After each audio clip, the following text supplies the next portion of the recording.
হ্যাঁ আমিও তো দেখছি খুব দেখছি। হ্যাঁ এই দেখুন ইন্ডিয়া নার্সারির এই হচ্ছে ফল ধরা গাছ, টবের গাছ। আমি বলেছিলাম যে টবের রেডি গাছ এখানে বিক্রি করা হয়।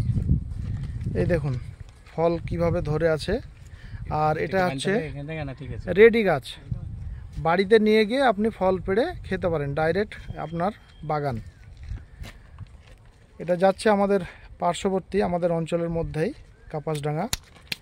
হ্যাঁ রেন্টুদা কিছু একটা বলেন। কি বলবো আর বলেন যে গাছটা কেমন। কাপাসডাঙ্গা অঞ্চল হাসনাবাদে যাচ্ছে তা বলে দেন। হয় যাও আমার ওই ভাইজানের গাছ এটা। আচ্ছা এটা হচ্ছে আপনার মালটা মৌসম্বি, আর হচ্ছে এটা হচ্ছে দার্জিলিং কমলা লেবু। কত পরিমাণে ফল ধরে আছে একটুখানি দেখেন আপনারা তাহলে বুঝতে পারবেন। ওদিকে কাঁঠাল গাছ, হ্যাঁ ওইদিকে কাঁঠালও আছে।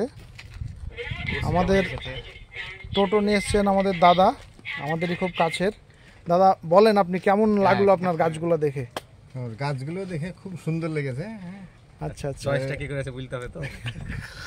চয়েস আমাদের হাসনাবাদের রাজু করেছে। আচ্ছা আচ্ছা আচ্ছা, এই যে আমাদের রাজুদা। হ্যাঁ তো যাক খুব ভালো।